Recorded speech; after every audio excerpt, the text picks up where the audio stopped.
Bab 1461 mengajukan diri. Namun, Xiao Feng begitu lancang. Mana mungkin Aron tidak membalaskan dendam lama? Kalau membiarkannya begitu saja, bukankah tidak akan ada aturan lagi suatu saat nanti? Aron menatap Xiao Feng dengan tatapan dingin, membuat Xiao Feng sangat ketakutan. Tubuh harimau itu bergetar, bahkan secara naluri mundur 2 langkah. Tatapan lekat Aron benar-benar membuat harimau itu ketakutan. Kenapa dia tidak menyadari akan hal ini sebelumnya? Kalau menyadari akan hal ini sejak awal, Xiao Feng tidak akan berani bersikap lancang. Dia menatap Aron dengan hati-hati dan memelas, berharap tuannya tidak akan marah. Awalnya, Aron tidak berniat melakukan apapun pada Xiao Feng. Dia hanya ingin menakut-nakutinya. Melihat binatang suci telah kehilangan otoritasnya seperti ini, tujuan yang ingin dicapai Aron sudah tercapai. Jadi, dia tidak akan membuat masalah dengan binatang suci dan berkata dengan ringan, "Kali ini aku akan mengampunimu. Tapi kalau kamu melakukan hal seperti ini lagi, aku tidak akan memaafkanmu begitu saja." Pada akhirnya, Xiao Feng diam-diam mengikuti Sugeng kembali ke dinasti Naemu. Dia pergi setelah mengonfirmasi keselamatan Putri Tong, jadi tidak menimbulkan konsekuensi apapun. Namun, ini membuat Aron berpikir macam-macam. Dasar harimau itu, kata-kata Aron membuat ketegangan Xiao Feng mereda. Dia menatap Aron dengan mata berbinar, bahkan masih sempat menyunggingkan senyuman. Perlahan-lahan, dia maju dan mendongakkan kepalanya ke arah pelukan Aron, mengungkapkan rasa terima kasihnya atas pengampunan Aron. Dia tidak akan pernah berani melakukannya lagi dan akan bersikap patuh kepada Aron. Semua orang dibuat tercengang saat melihat pemandangan ini. Binatang suci bukan hanya mengakui Aron sebagai tuannya, tetapi juga bisa bersikap manja kepada Aron. Aron benar-benar sesuatu. Bahkan binatang suci pun sangat patuh padanya. Jika ada kesempatan untuk kembali ke zaman modern, ini sudah cukup bagi penduduk desa Lamusa untuk menyombongkan diri seumur hidup mereka. Namun, Aron sedikit jijik dengan sikap Xiao Feng. Seekor binatang suci ternyata bisa bersikap manja kepada Aron. Dia tidak merasa malu, tetapi Aronlah yang merasa malu. Aron menyeletuk samar, "Cukup. Pergilah dengan Kirin." Baru menerima pengampunan Aron, Xiao Feng tidak berani melanggar perintah Aron. Sejujurnya, mereka adalah binatang suci yang agung. Berdiri dan dikelilingi oleh sekelompok manusia membuat Xiao Feng dan Kirin tidak nyaman. Jadi, Xiao Feng membawa Kirin dan menghilang ke dalam kerumunan orang banyak dengan sebuah sapuan, menyisakan mereka yang menyaksikan dengan kekosongan. Masalah Xiao Feng sudah berakhir.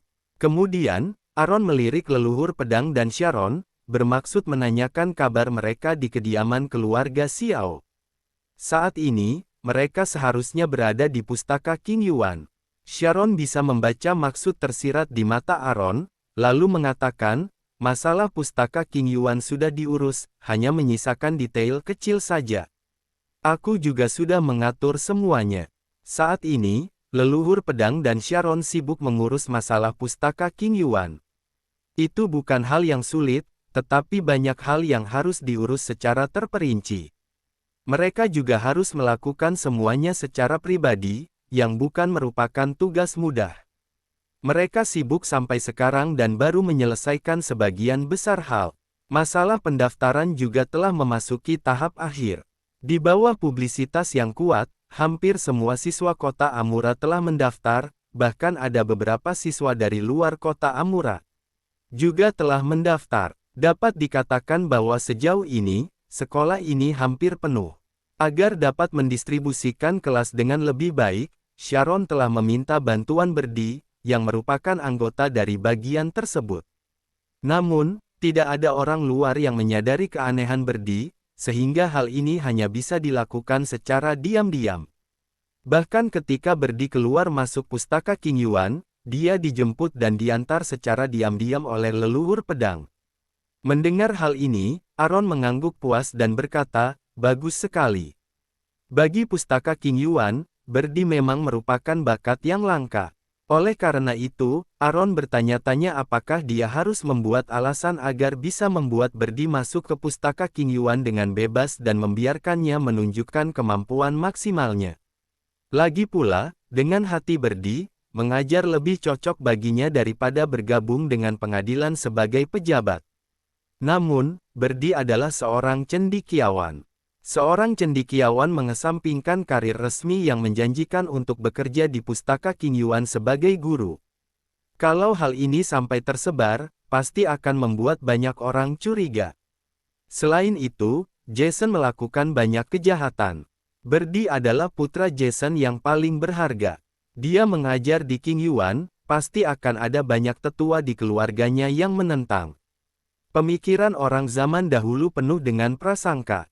Jangankan orang zaman dahulu, bahkan ada orang modern yang memiliki pemikiran seperti itu. Menyakiti orang lain tanpa pandang bulu. Jason sangat buruk, tetapi putranya tidak lebih baik. Jika Birdie diizinkan untuk mengajar anak-anak mereka, tentu saja mereka tidak akan senang. Pada saat itu, pasti akan menimbulkan banyak kerusuhan. Jadi, tidak mudah untuk membuat Birdie mengajar di King Yuan. Harus memikirkan cara yang paling memungkinkan. Aaron mulai berpikir, lalu sebuah solusi tiba-tiba muncul di benaknya. Mumpung masih ada waktu, merupakan ide bagus untuk menciptakan momentum bagi Birdie terlebih dahulu. Dengan begitu, orang-orang akan mengubah pandangan mereka terhadap Birdie. Setelah itu, baru meminta Kaisar agar menempatkan Birdie di pustaka King Yuan. Dengan Kaisar sebagai pendukung Birdie, tidak akan ada yang berani berpendapat. Setelah memikirkan hal ini, Aaron menggumamkan beberapa kata di telinga Sharon dan leluhur pedang. Ketika mereka mendengar ini, mata mereka berbinar dan merasa kalau rencana Aaron bisa dilakukan. Sebenarnya, mereka memang menginginkan Birdie membantu di pustaka King Yuan sejak lama. Namun, tidak ada cara yang bisa dilakukan agar membuat Birdie bisa tinggal di pustaka King Yuan secara terang-terangan. Karena ide Aaron sangat sesuai dengan keinginan mereka, tentu saja ini adalah sesuatu yang baik. Jadi, Sharon menepuk dadanya dan menawarkan diri, aku akan mengurusnya. Sharon merasa terhormat karena bisa mengambil tugas membangun momentum Birdie. Meskipun Sharon adalah seorang juru masak di zaman modern, dia tidak pernah melewatkan membaca koran dan berita. Sharon memiliki pandangannya sendiri tentang bagaimana membangun momentum. Yang disebut membangun momentum adalah membuat sisi baik dari seseorang diketahui semua orang. Di zaman modern, ada banyak cara untuk menciptakan momentum, dari menerbitkan buku, masuk dalam berita di koran, berita, bahkan pencarian terpopuler. Namun pada zaman dahulu, hanya ada satu cara untuk membangun momentum, yaitu menyebarkan gosip di masyarakat. Sederhananya, cara untuk membangun momentum untuk Birdie adalah dengan menyebarkan berita di masyarakat bagaimana Birdie melawan Jason. Sederhananya, ini dilakukan untuk menggambarkan Birdie sebagai anak yang tidak berbakti kepada orang tuanya. Bagi Birdie, anak yang tidak berbakti adalah pujian tertinggi. Memikirkan hal ini, Sharon dan yang lainnya tertawa terbahak-bahak. Namun, untuk membuat rencana ini berhasil, Sharon harus menemukan dua orang lagi untuk menyempurnakan akting mereka. Jadi, Sharon mengarahkan pandangannya pada leluhur pedang dan Ivan. Ketiga orang ini bekerja bersama di pustaka King Yuan. Jadi, mereka lebih mengenal satu sama lain dibandingkan dengan orang lain. Kalau mereka dilibatkan, pasti bisa bekerja sama dengan baik. Tanpa menunggu lama, mereka bertiga meninggalkan rumah dan menuju ke tempat tersibuk di kota Amura. Tempat tersibuk di kota Amura adalah pasar. Namun, pasar hari ini cukup sepi karena kemunculan Xiao Feng dan Kirin. Dengan kata lain, mereka bertiga melakukan perjalanan tanpa hasil. Karena sudah keluar, mereka bertiga tidak akan kembali dengan tangan kosong. Tempat yang cukup ramai di kota Amura bukan hanya tempat ini saja. Mereka bisa saja pergi dan mencari tempat lain. Rumah judi dan paviliun Bisheng juga ramai. Target yang menjadi pilihan mereka adalah rumah judi. Orang-orang di rumah judi lebih cepat berbaur. Informasi yang bisa mereka sebarkan juga lebih cepat dan luas. Dengan demikian, mereka bertiga berjalan dengan penuh percaya diri menuju ke rumah judi. Bab 1462 menggunakan berdi sebagai taruhan. Orang-orang di rumah judi, yang tidak terpengaruh oleh Xiao Feng dan Kirin, masih bertaruh dengan penuh semangat.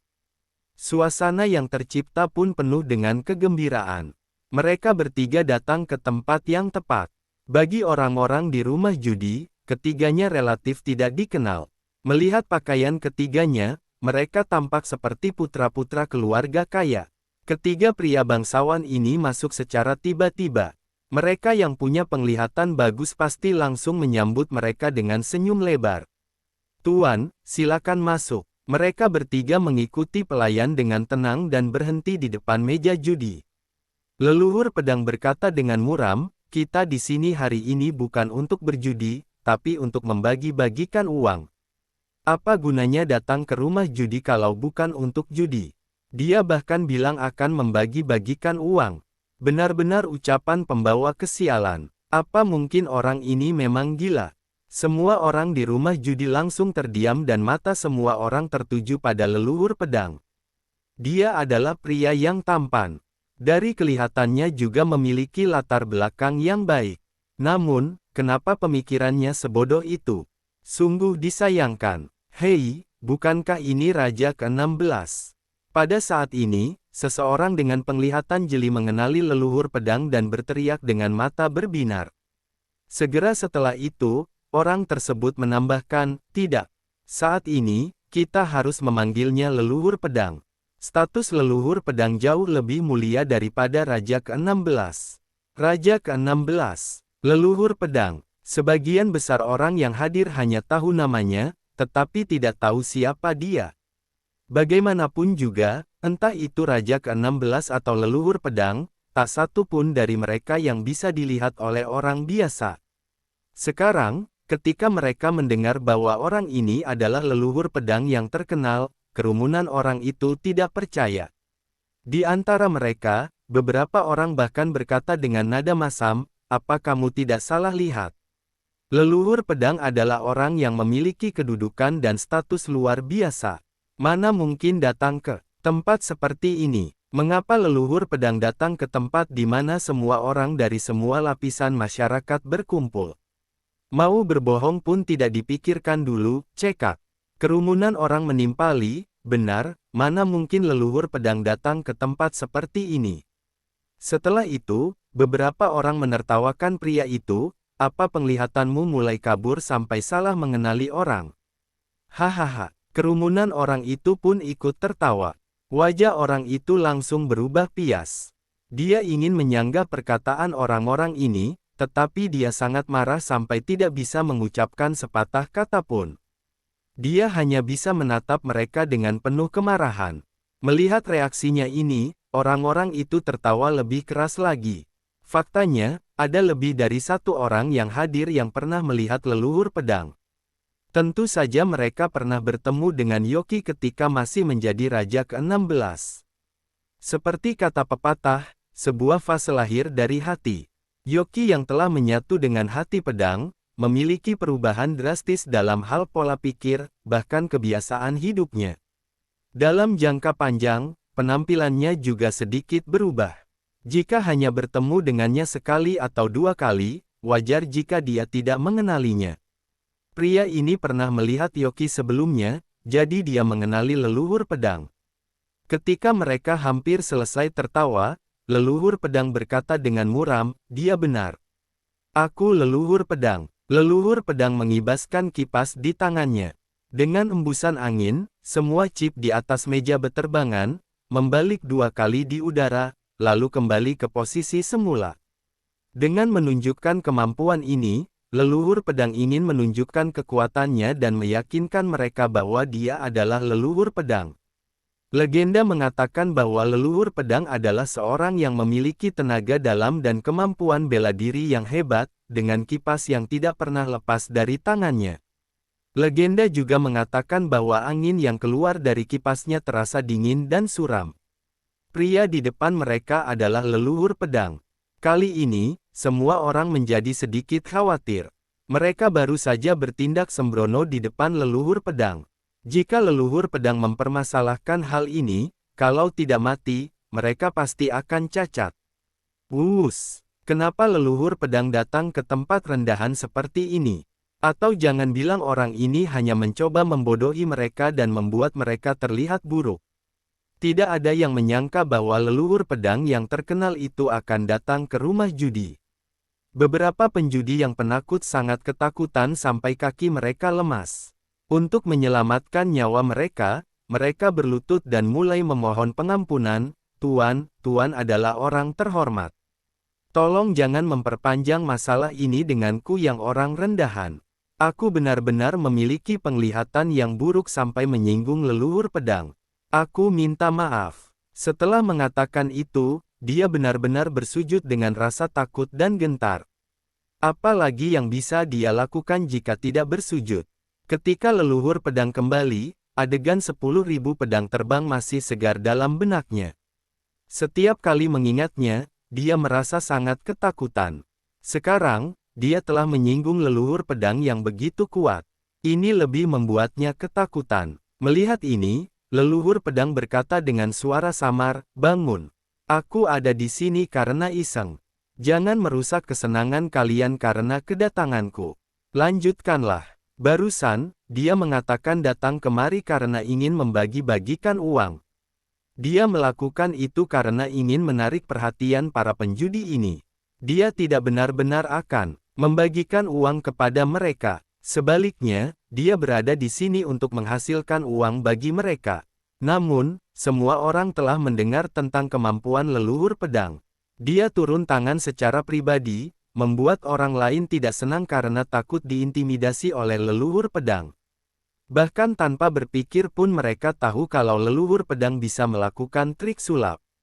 Bagaimana mereka akan bertaruh dengan seseorang yang bisa melakukan trik sulap? Hanya kekalahan yang akan didapatkan. Agar adil, mereka membiarkan Ivan bertaruh dengan mereka. Di antara mereka bertiga, hanya Ivan yang benar-benar kuno. Ivan belum pernah bertaruh sebelumnya. Membiarkan seorang pemuda bertaruh dengan mereka tidak bisa dibilang adil. Jelas-jelas ini keuntungan besar bagi mereka. Namun, mereka tidak bisa menyalahkan siapapun karena tidak dapat mengambil keuntungan dari tawar-menawar ini. Begitu mendengar bahwa dia harus bertaruh, Ivan juga tidak percaya, "Mau aku yang main?" Ivan tidak bisa bertaruh. Kalaupun dia bisa, dia tidak boleh melakukannya. Aturan keluarga Xiao Kota Amura sangat ketat. Dalam aturan itu dengan jelas menetapkan bahwa keturunan keluarga Xiao tidak boleh memasuki rumah judi, apalagi berpartisipasi dalam perjudian. Sejak zaman dahulu, sudah tak terhitung berapa banyak orang yang kehilangan rumah, istri dan keluarga mereka karena berjudi. Sekali terjebak dalam kebiasaan buruk ini, itu sama saja dengan memulai jalan tanpa harapan. Meskipun sangat kaya, kalau sudah jatuh dalam belenggu perjudian, harta mereka akan habis suatu saat nanti. Ivan menggelengkan kepalanya dan berkata, "Tuan, aku tidak bisa melakukannya. Kalau nenekku sampai tahu, dia pasti akan mematahkan kaki dan tanganku." Nenek Ivan merupakan wanita yang suka bersosial, tetapi dia sangat mendominasi, sehingga tidak ada seorang pun di keluarga Xiao yang berani melanggar aturannya. Leluhur pedang berbisik, nenekmu sudah menyerahkanmu kepadaku. Kamu lakukan saja apa yang aku perintahkan. Tenang saja, aku tidak akan mengatakan apa-apa." Mendengar itu, Ivan merenung sejenak. Sepertinya memang begitu. Hanya saja, dia tidak bisa berjudi. Dia juga tidak membawa uang. Pada saat ini, leluhur pedang mengeluarkan setumpuk besar perak dari suatu tempat dan menyodorkannya ke tangan Ivan, sambil berkata, "Ambillah." Ivan melihat uang perak di tangannya. Leluhur pedang menatap Sharon. Sharon mengerti dan dia menggumamkan sesuatu di telinga pelayan di rumah judi. Ketika pelayan mendengar itu, pupil matanya bergetar dan dia berkata, "Tuan, sepertinya ini tidak pantas." Mereka menggunakan masa depan pangeran kabupaten dari kediaman Wei untuk menjadi bahan taruhan. Bagaimanapun, Berdi juga merupakan kerabat keluarga kerajaan. Berani bertaruh dengan kerabat keluarga kerajaan, apa mereka tidak menginginkan nyawa lagi? Dia tidak berani membuat keputusan tentang masalah sebesar itu. Jika pihak berwenang menyalahkannya, dia tidak akan memiliki cukup nyawa untuk mati. Pelayan itu menggelengkan kepalanya kuat-kuat, lalu menjawab, "Tuan, ini tidak bisa dilakukan. Bahkan jika leluhur pedang ada di sini, pelayan itu tidak bisa melakukannya. Kecuali kalau Aaron sendiri yang memintanya.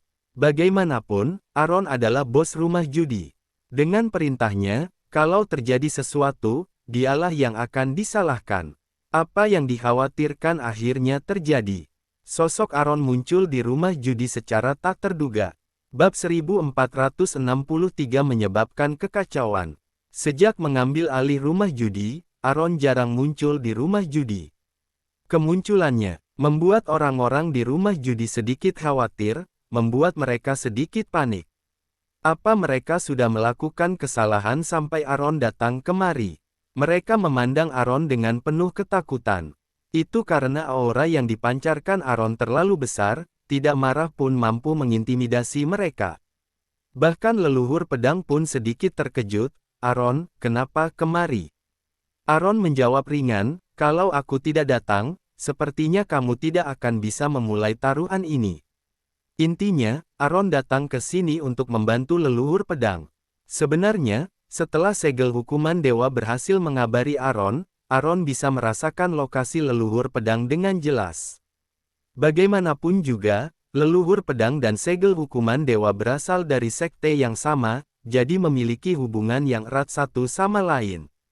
Setelah tahu kalau mereka berada di rumah judi, Aaron mungkin bisa menebak apa yang sedang mereka lakukan.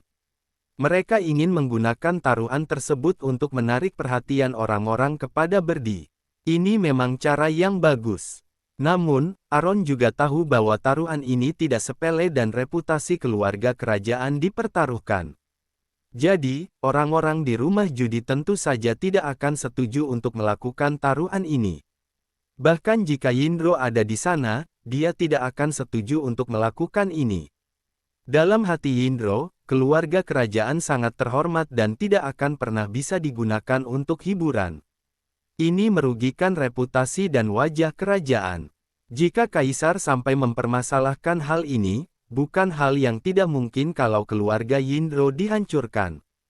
Namun, kemunculan Aaron memberikan arti yang berbeda. Aaron adalah bos dari tempat ini dan memiliki otoritas tertinggi.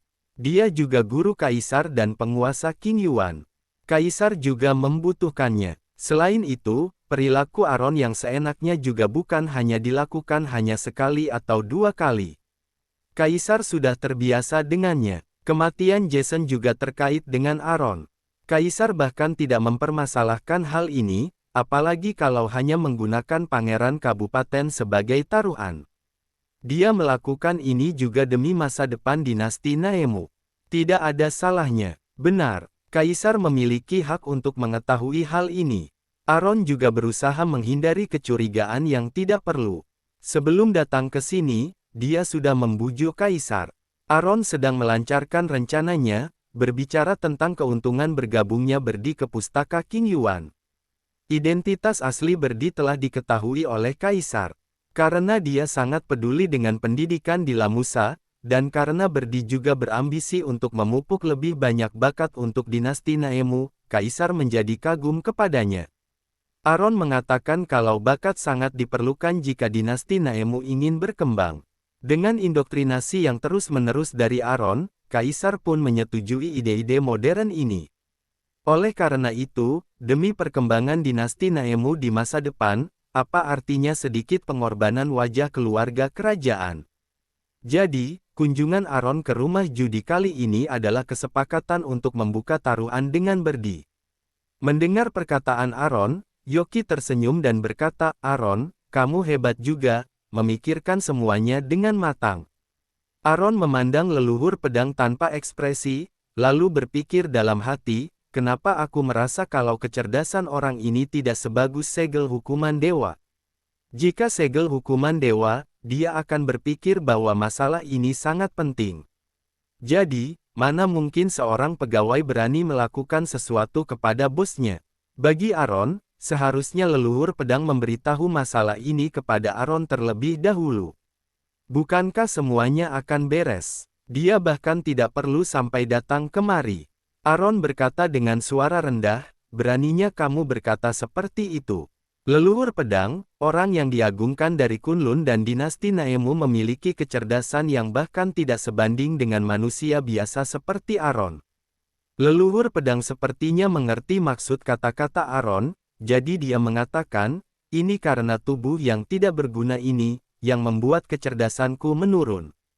Kalau yang kuat bergabung, mereka akan makin kuat. Namun, ketika yang lemah bergabung, setidaknya mereka bisa menjadi sedikit lebih kuat.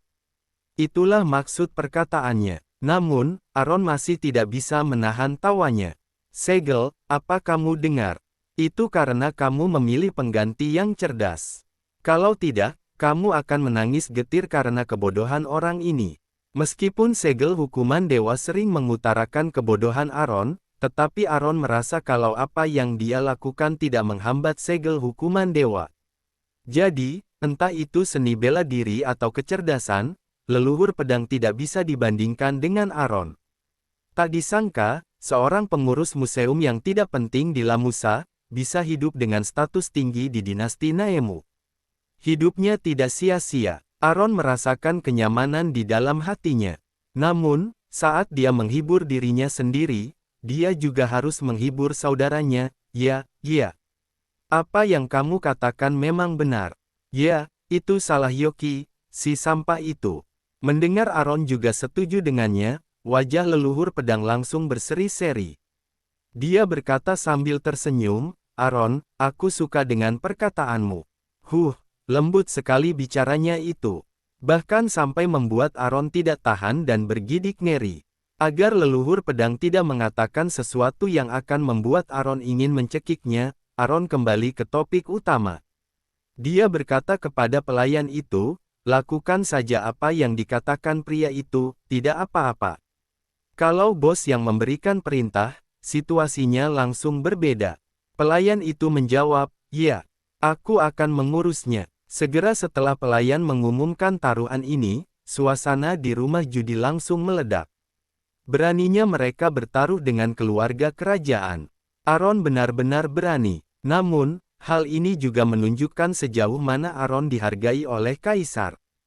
Kalau ada kemungkinan tidak akan disalahkan oleh Kaisar, barulah Aaron berani melakukan tindakan seberani ini. Bukankah begitu? Taruhan ini sangat sederhana. Cukup bertaruh apakah Berdi akan menjadi pejabat atau mengajar di pustaka King Yuan di masa depan. Bukankah tujuan ujian kekaisaran orang kuno adalah untuk mendapatkan gelar dan menjadi pejabat?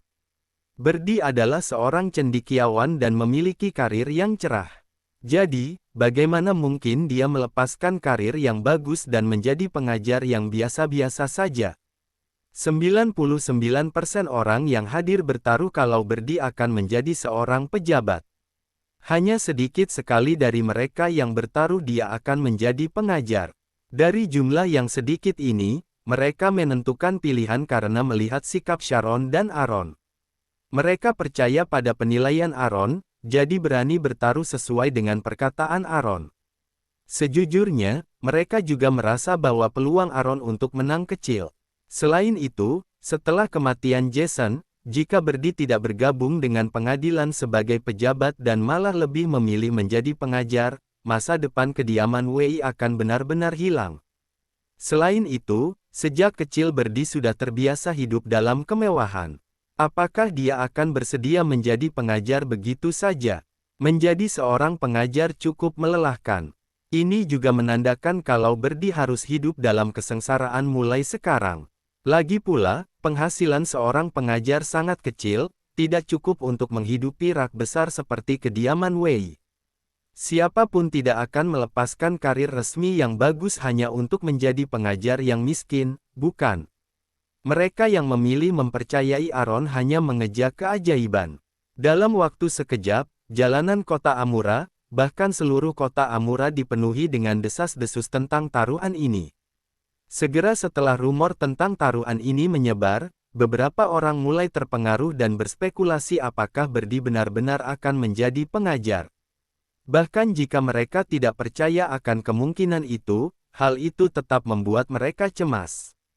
Guru adalah orang yang memberikan ilmu mereka kepada muridnya. Artinya, seorang guru bukan hanya mengajar saja, tetapi juga mengajarkan kepada siswa tentang kebenaran, tentang bagaimana berperilaku, dengan kualitas pembelajaran aktif yang berharga. Banyak orang yang benar-benar berpikir seperti apa yang dipikirkan Aaron. Jason telah melakukan begitu banyak hal yang tidak bermoral, bagaimana mungkin putranya bisa menjadi guru yang baik? Bagaimana orang seperti itu bisa menjadi guru? Bagaimana orang seperti itu bisa mengajar murid-muridnya dengan baik? Bab 1464 sangat menyeluruh. Jangan sampai Berdi malah mengajarkan sesuatu yang sesat kepada murid-muridnya. Kegelisahan hati orang-orang semakin menjadi-jadi. Mereka tidak peduli apakah rumor itu benar atau tidak. Mereka langsung ingin menghentikannya sejak awal.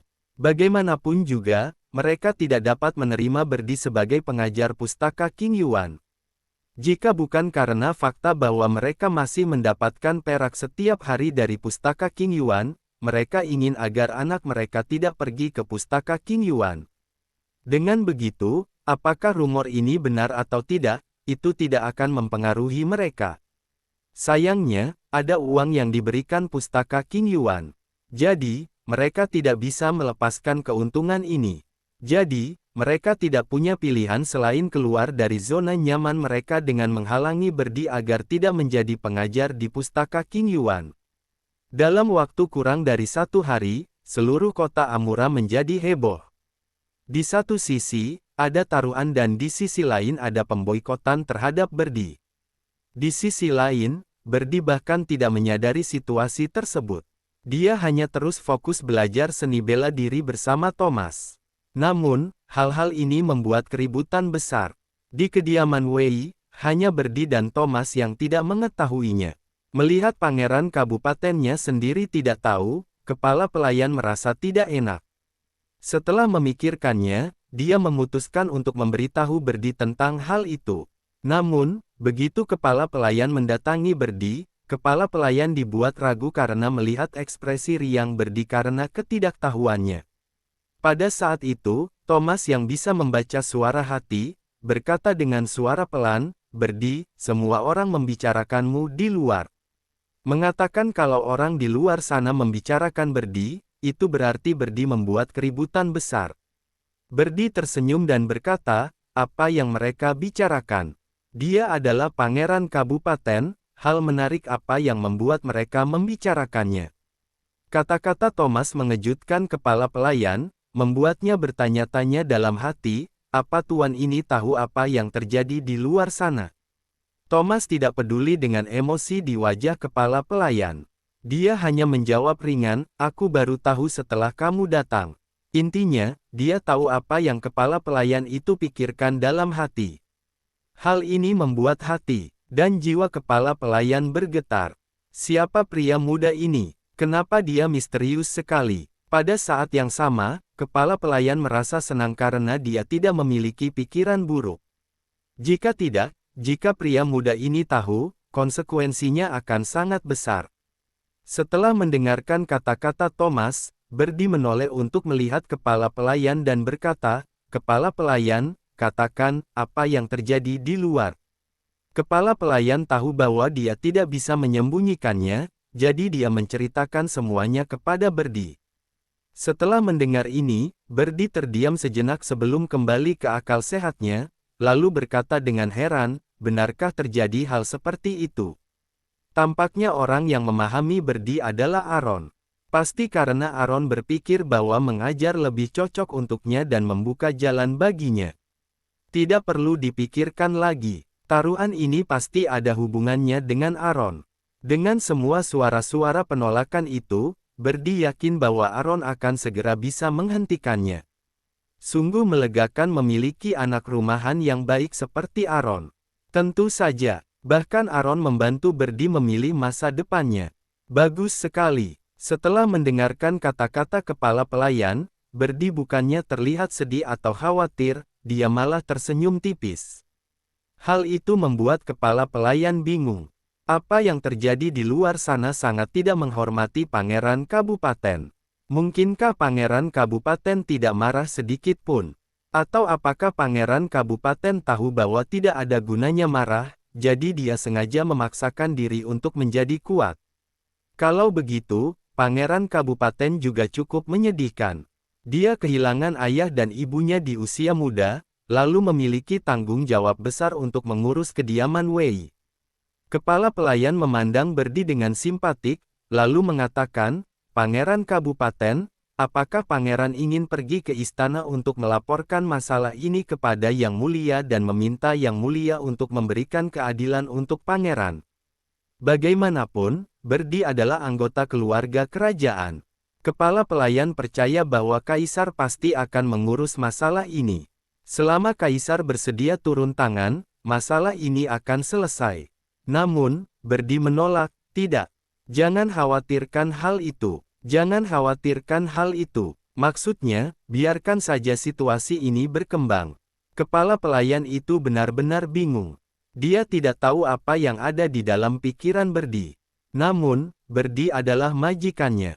Kepala pelayan tidak mungkin tidak patuh akan perintahnya. Kalau Berdi memintanya untuk tidak memedulikannya, dia hanya perlu tidak memedulikannya. Kepala pelayan berkata, baik. Kalau tidak ada hal lain, aku akan pergi. Kepala pelayan baru berusia 40 tahun. Berdilah yang memilih semua hal setelah kembali ke rumah.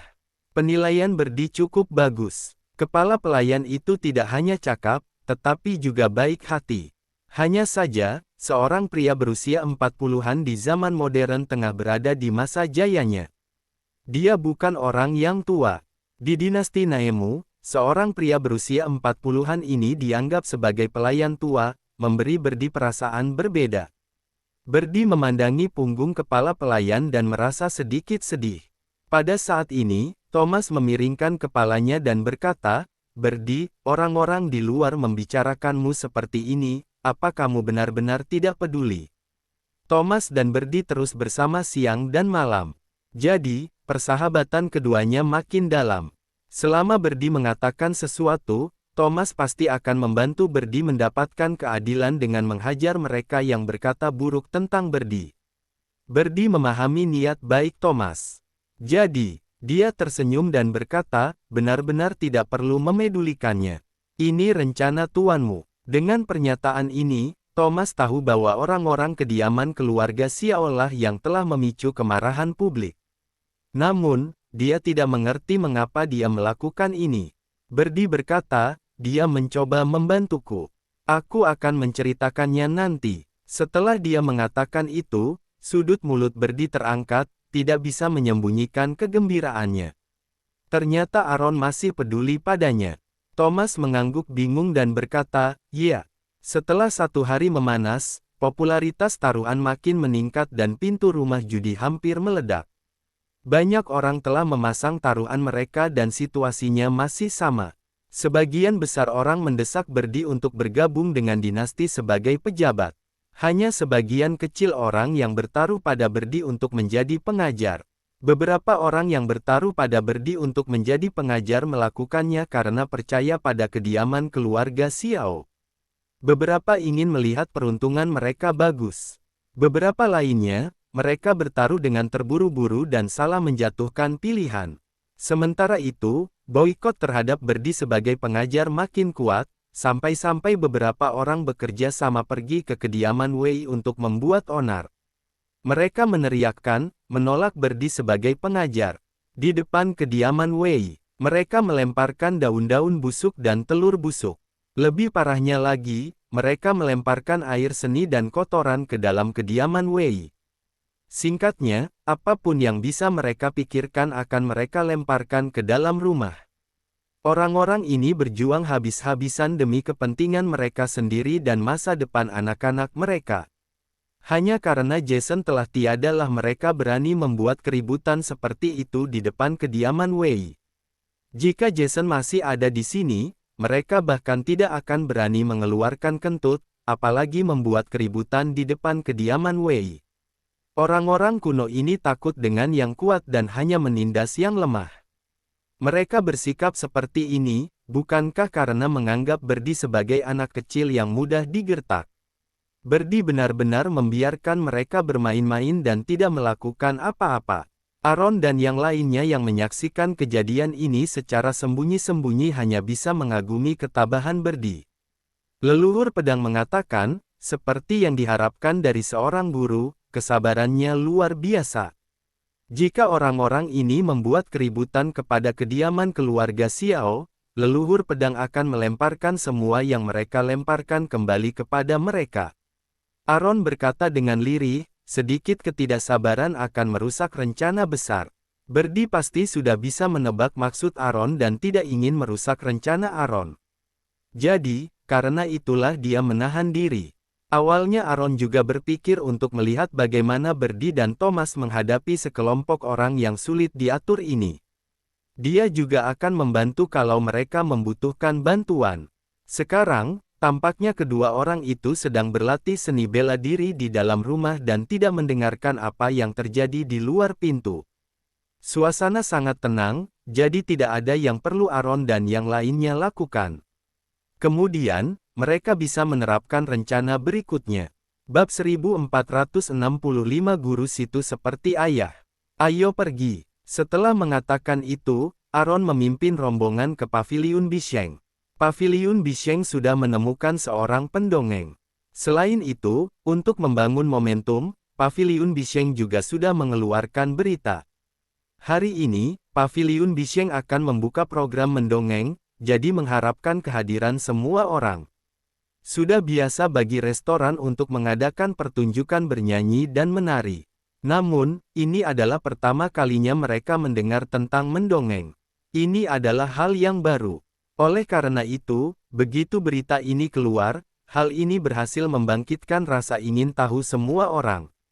Mereka menantikan cerita seperti apa yang akan diceritakan oleh Paviliun Bisheng. Jadi, hari ini Paviliun Bisheng dipenuhi oleh para tamu. Tidak hanya penuh, bahkan pintu masuknya pun penuh sesak dengan orang-orang yang menunggu untuk mendengar cerita. Cerita yang dibawakan hari ini dikarang oleh Aaron. Ceritanya tentang seorang anak laki-laki dari sebuah keluarga yang tumbuh dengan karakter yang baik, cerdas dan sangat disayangi oleh ayahnya. Meskipun begitu, anak ini tidak bisa menyukai ayahnya, bahkan membenci ayahnya. Dia merasa bahwa ayahnya tidak menjunjung tinggi kebenaran dan bukan orang yang baik. Sejauh yang dia ingat, ayahnya tidak pernah melakukan satupun perbuatan baik. Ayahnya menggunakan kekuasaannya untuk melakukan segala macam kejahatan dan menjerumuskan orang-orang ke dalam kesulitan. Ketika sang anak tumbuh dewasa, ayahnya mulai merencanakan masa depannya. Namun, sang anak tidak mengikuti rencana ayahnya. Dia tidak ingin bergantung pada kekuatan ayahnya. Sang anak ingin membuat masa depannya sendiri dengan bekerja keras untuk mendapatkan gelar. Ayahnya tidak dapat membujuknya, jadi membiarkannya. Namun, pada suatu kesempatan yang tidak disengaja, anak tersebut mendengar bahwa ayahnya akan membunuh gurunya. Anak tersebut mencoba menghentikan ayahnya untuk membunuh pengajar tersebut. Selain itu, ada hal lain yang terjadi. Sejak saat itu, anak tersebut terus menentang ayahnya di setiap kesempatan dan menjadi anak yang tidak berbakti. Detail-detail cerita yang diceritakan oleh pendongeng dengan penuh warna menjadi makin menarik. Orang-orang yang hadir pun sangat menghayati, terus mendengarkan pendongeng bercerita dengan tenang. Bahkan suasana yang tercipta membuat mereka tidak berani bernapas keras-keras karena takut mengganggu ritme pendongeng. Cerita ini diceritakan dengan apik, membuat orang menjadi ingin tahu detailnya. Lalu, mereka terus dibuat penasaran untuk mendengarkan penguraian keadaan selanjutnya. Ketika mendengar bagian yang menarik, cerita terputus, menggantungkan keingintahuan orang banyak. Namun, mereka juga sudah mendengarkan cerita ini cukup lama. Kalau diteruskan, pasti akan mengganggu aktivitas mereka. Di samping itu, sang pendongeng juga harus beristirahat. Oleh karena itu, kerumunan orang hanya bisa menunggu putaran penjelasan berikutnya. Pada saat itu, seseorang mengajukan pertanyaan, Tuan, entah kenapa cerita ini terdengar tidak asing. Orang ini memegang kipas di tangan, dengan penampilan yang halus dan aura ilmiah yang terpancar di sekujur tubuhnya. Sebenarnya, dia adalah orang kepercayaan yang diperintahkan oleh Aaron, dengan maksud untuk menggiring arah pemikiran orang banyak. Mengenai pihak pendongeng, Aaron juga telah mempersiapkannya terlebih dahulu, memintanya pendongeng ini untuk bekerja sama dengan orang kepercayaan Aaron. Tuan pendongeng mengelus janggut putihnya dan berkata dengan suara yang dalam, cerita ini berasal dari kehidupan nyata. Artinya, cerita itu didasarkan pada kehidupan nyata. Dengan kata lain, itu adalah kebenaran dan bukan karangan. Namun, nama dan identitas para tokohnya sedikit diubah. Begitu mendengar jawaban itu, pria yang membawa kipas membuka kipasnya dengan gagah dan berkata dengan senyum tipis, "Maaf kalau aku lancang. Apa yang diceritakan oleh Tuan adalah pangeran muda dari kediaman Wei." Tuan pendongeng terdiam sejenak, lalu berpura-pura menjadi misterius, rahasia cerita tidak bisa diungkapkan. Dia tidak mengakui atau menyangkal pertanyaan ini. Kebingungan itulah yang membuat orang berpikir. Itulah yang membuat opini publik menjadi lebih efektif. Jawaban harus selesai di sini. Pria yang memegang kipas itu tersenyum, lalu berkata, "Aku mengerti. Aku masih ada urusan, jadi akan pergi dulu. Sampai jumpa di lain waktu." Tentu saja dia masih ingin terus mendengarkan cerita yang begitu indah. Setelah mengatakan itu, dia mengayunkan kipasnya dan pergi dengan penuh momentum. Tuan pendongeng melihat Aaron tanpa menimbulkan curiga. Aaron bertukar pandang dengannya, memberi isyarat untuk turun. Tuan pendongeng pun mengangguk dalam diam, lalu turun. Jika dia tidak turun ketika para pendengar mulai menyadari situasi ini dan menyuarakan pendapat mereka, Tuan pendongeng tidak akan bisa menjaga misteri ceritanya. Benar saja, tepat setelah pendongeng pergi, sebuah teriakan terdengar, "Hei, di mana pria itu? Kenapa cepat sekali dia pergi?" Mereka masih ingin pendongeng itu memecah tanda tanya besar di kepala mereka. Setelah pertanyaan ini terlontar, beberapa pendengar yang tanggap berpikir bahwa kisah ini sangat mirip dengan kisah ayah dan anak di kediaman Wei. Bagaimanapun, keberhasilan Berdi dalam ujian kekaisaran sudah terkenal. Seluruh proses ujian ditangani sendiri oleh Kaisar dan Aaron, jadi Jason tidak memiliki kesempatan untuk campur tangan. Kemudian, Berdi membawa jiwa-jiwa pasukan keluarga Xiao kembali ke kota Amura di tengah hujan dan ditolak oleh Jason di luar gerbang kota. Saat itu, semua orang mengatakan kalau Jason membunuh 50.000 tentara keluarga Xiao. Sebagai putra Jason, Berdi bahkan secara terbuka membawa jiwa-jiwa yang telah mati kembali ke ibu kota. Bukankah tindakannya itu menentang Jason? Belum lagi, beberapa hari ini banyak orang membuat keributan di pintu masuk kediaman Wei. Berdi tidak memberikan perintah pengusiran, hanya membiarkan mereka membuat keributan dan membiarkan mereka melampiaskan kemarahan mereka. Hal ini juga menunjukkan kalau Berdi adalah orang yang baik hati dan tidak sama dengan Jason. Jika bukan karena hal ini, Berdi pasti akan memanggil beberapa penjaga dari kediaman Wei untuk keluar dan mengusir orang-orang yang datang. Inilah yang diketahui oleh orang-orang setelah mereka berhasil menenangkan diri. Bahkan jika Jason sudah mati dan kediaman Wei sedang mengalami kemunduran, mereka tidak akan jatuh pada titik terendah dan masih memiliki pijakan. Bukannya Berdi tidak bisa melakukan sesuatu kepada mereka, tetapi Berdi tidak mau repot-repot dengan mereka. Setelah melihat kembali dengan saksama, tidak peduli seberapa banyak Jason melakukan hal-hal yang tidak masuk akal, Jason sendirilah yang membuat keputusan. Berdi tidak memiliki campur tangan sedikit pun di dalamnya. Sebaliknya, Berdi justru menentang Jason. Oleh karena itu, banyak orang yang mulai mengubah pandangan mereka terhadap Berdi. Bahkan ada beberapa orang dengan kesadaran ideologis yang tinggi yang berpikir bahwa Berdi dapat mengandalkan usahanya sendiri untuk mendapatkan nilai tertinggi di usia muda. Mereka merasa kalau bakat Berdi luar biasa, tidak buruk kalau harus mengajar anak-anak mereka. Jadi, untuk sementara waktu, boikot terhadap Berdi sebagai pengajar pun melemah. Namun, ada beberapa orang yang keras kepala, masih bersikeras dengan pandangannya sendiri dan dengan tegas memboikot Berdi sebagai pengajar. Namun, mereka tidak berani mendatangi kediaman Wei untuk membuat onar. Sebaliknya, mereka berkeliling mengaduk-aduk emosi banyak orang, mendorong mereka untuk tetap berpegang teguh pada pendirian mereka dan tidak mudah goyah. Orang-orang ini sangat membenci kediaman Wei, jadi mereka membenci setiap helai rumput dan setiap pohon di kediaman Wei, tidak terkecuali Berdi. Meskipun Berdi tidak melakukan sesuatu yang buruk, ayahnya telah melakukan segalanya dan tidak bisa dimaafkan. Mereka tidak akan pernah membiarkan anak-anak mereka berpapasan dengan anak dari musuh mereka. Terlebih lagi, seorang guru adalah seperti seorang ayah. Meskipun status pengajar terbilang cukup rendah, mereka memiliki status yang tinggi di hati orang-orang dahulu. Mereka tidak bisa menerima kalau anak mereka memperlakukan anak musuh seperti seorang ayah. Jadi mereka harus menentangnya sampai akhir. Setelah orang-orang ini menghasut banyak orang, beberapa orang merasa kalau penjelasan itu masuk akal dan sikap mereka mulai berubah lagi, bergabung dengan tim pemboikot. Bab 1466 berbicara omong kosong.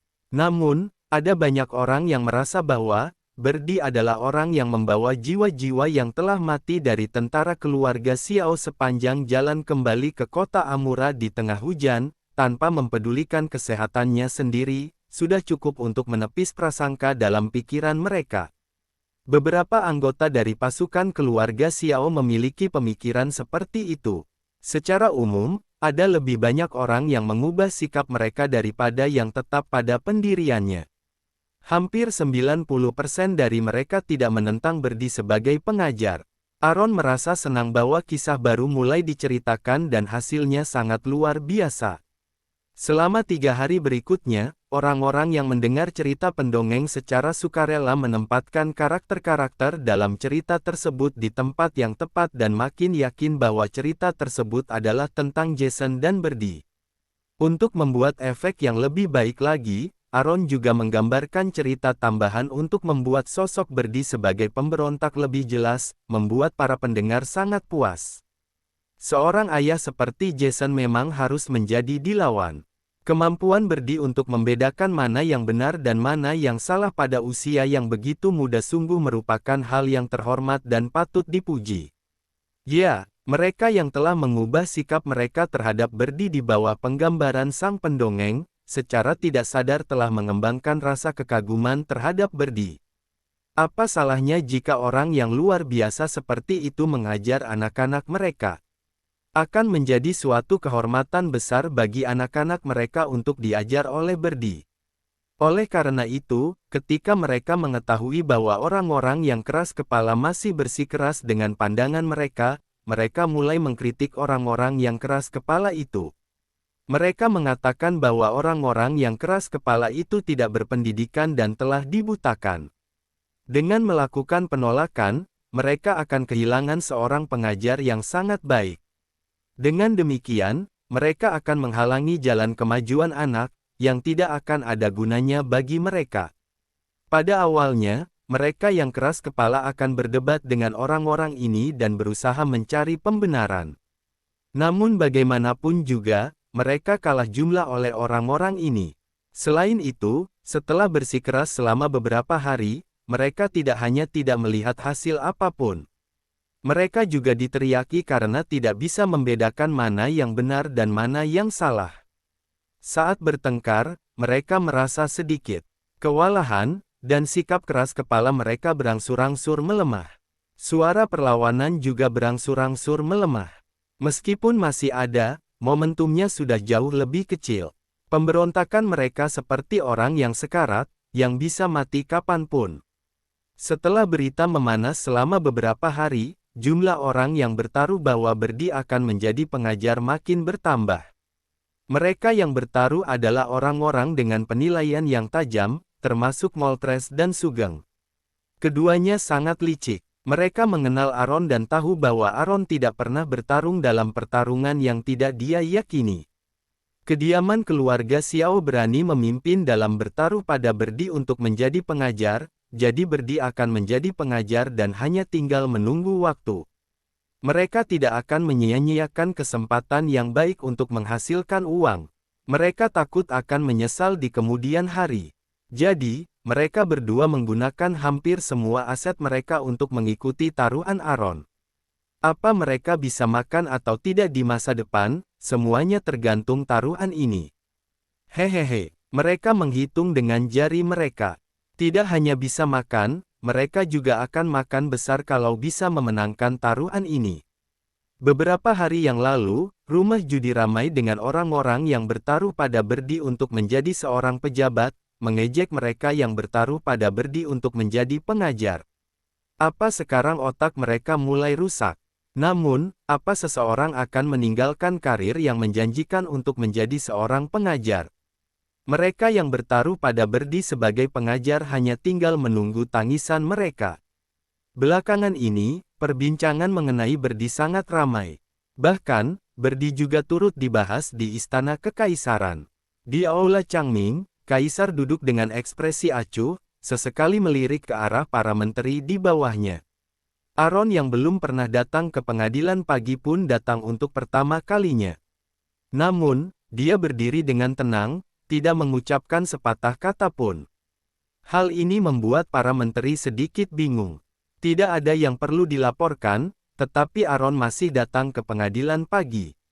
Apa yang terjadi dengan Aaron hari ini? Para menteri menatap Aaron dengan tatapan heran.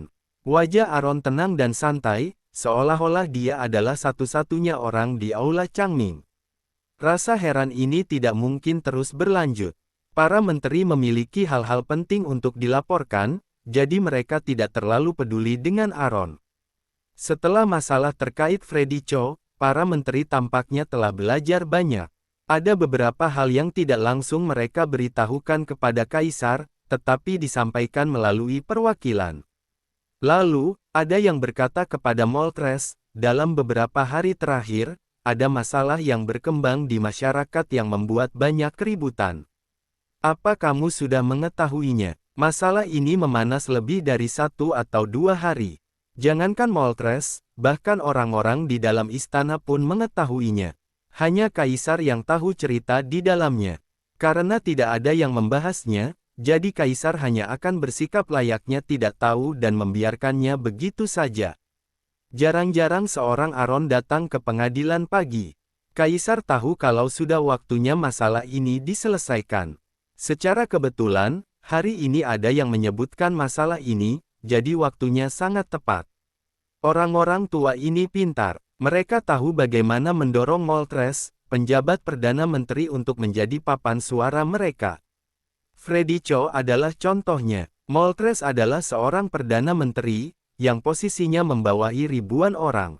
Dia harus berada di depan mereka. Inilah waktunya untuk memainkan perannya. Ketika Moltres mendengar ini, dia tidak bisa menahan diri lagi, mengutuk para perwakilan ini satu persatu di dalam benaknya. Namun, dia tetap bersikap tenang dan berkata acuh, aku sudah mendengar sedikit tentang hal itu. Perwakilan itu tersenyum tipis langsung melanjutkan, sejauh yang aku tahu, masalah ini terkait dengan Pangeran Kabupaten Berdi. Aku ingin tahu siapa yang begitu berani sampai mempertaruhkan keluarga kerajaan. Setelah mengatakan itu, perwakilan itu juga diam-diam melirik Aaron.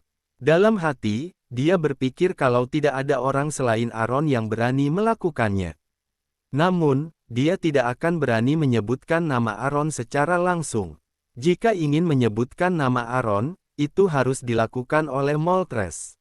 Dia tidak ingin mengikuti jejak Freddy Cho. Perkataannya sangat jelas. Ini menunjukkan kalau dia ingin mengungkapkan sesuatu tentang permainan judi di keluarga kerajaan. Moltres diam-diam melirik Aaron, ingin melihat bagaimana reaksi Aaron. Semua orang di seluruh kota Amura tahu bahwa Aaron adalah orang yang sangat berani dan bertindak seenaknya dan tidak bisa diatur. Hanya Aaron yang berani melakukan hal seperti itu. Namun, siapa yang menyangka kalau Aaron bersikap abai, seolah-olah dia tidak mendengar kata-kata perwakilan itu. Wajahnya masih terlihat tenang dan datar. Aaron berusaha membersihkan kekacauan Moltres.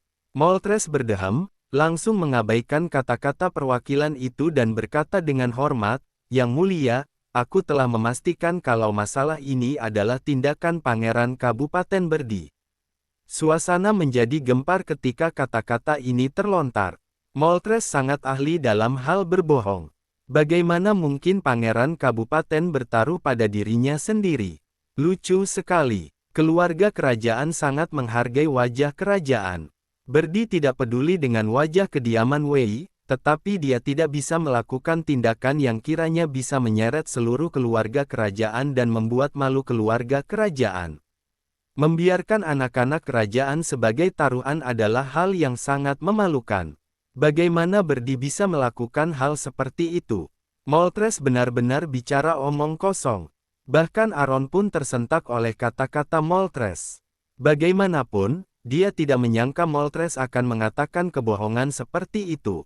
Namun, harus dikatakan bahwa rencana Moltres sangat bagus. Jika Berdi sendiri yang memulai taruhannya, masalahnya akan selesai. Paling-paling, Berdi akan dihukum dan dia tidak akan terlibat dalam masalah ini. Masalah ini juga hanya akan disebutkan di pengadilan dan tidak akan ada orang yang mengungkitnya di luar pengadilan. Bagaimanapun, seorang anak kerajaan yang membuka permainan judi merugikan wajah keluarga kerajaan. Kaisar tidak akan membiarkan masalah ini tersebar luas. Bab 1467 kata-kata dari hati. Bukan hanya itu saja, Berdi dan Aaron bersekongkol. Kalaupun masalah ini dibawa ke pengadilan, Berdi akan berada di pihak Aaron, mengakui di depan semua orang bahwa dialah orang yang melakukan taruhan. Dengan cara ini mengurangi banyak masalah yang tidak perlu bagi Aaron. Jika Kaisar ingin menghukum Berdi di depan para menteri, Moltres juga dapat menggunakan alasan bahwa Berdi masih muda dan wajar kalau melakukan kesalahan. Dia pasti akan membantu Berdi lepas dari masalah. Ini tidak hanya untuk melindungi Aaron, juga bisa melindungi Berdi. Hal ini juga bisa mengurangi kekhawatiran Kaisar. 3 keuntungan dalam satu waktu. Perhitungan Moltres memang sangat cerdas. Diam-diam Aaron memberi Moltres tatapan penghargaan, yang membuat Moltres sangat senang. Kaisar juga memahami maksud Moltres, lalu berkata pelan, "Karena kita sudah tahu kalau masalah ini terkait dengan wajah kerajaan, jadi tidak pantas untuk dipublikasikan. Itu berarti bahwa setelah mereka keluar, mereka tidak boleh mengatakan yang sebenarnya tentang masalah ini." Sebelum para menteri dapat bereaksi, mereka ditutup oleh pernyataan Kaisar bahwa tidak pantas untuk mempublikasikan masalah ini. Dengan tutup peti mati yang sudah tertutup, mereka tidak bisa lagi membahas masalah ini. Mereka hanya bisa mematuhi perintah dan menjawab dengan sepenuh hati, "Baik, Yang Mulia." Tidak, perkembangan dari situasi ini sangat tidak terkendali. Perwakilan itu melirik Moltres dengan marah dan jengkel. Dia berpikir akan menggunakan masalah ini untuk mempermalukan Aaron, tetapi tidak disangka kalau Moltres akan mengesampingkannya dengan mudah. Sejak kapan kepala Moltres menjadi begitu pintar? Namun, meski perwakilan itu tidak terima, Kaisar sudah mengambil keputusan, jadi dia tidak berani membantah keputusan Kaisar. Selain itu, Kaisar hanya mengatakan bahwa dia tidak akan mengizinkan mereka untuk menyebarkan masalah ini. Kaisar tidak mengatakan bagaimana masalah ini harus diselesaikan, bahkan tidak mengatakan sepatah kata pun untuk menyalahkan seseorang. Jelas, Kaisar tidak ingin memperpanjang masalah ini. Dia melindungi Berdi dan membiarkannya lolos begitu saja. Bahkan, ada desas-desus yang beredar bahwa leluhur pedang yang memulai taruhan. Para menteri bukannya tidak mengetahui akan hal ini. Namun, leluhur pedang adalah orang yang sangat terhormat dan berwatak keras. Jadi, siapa yang berani macam-macam dengannya?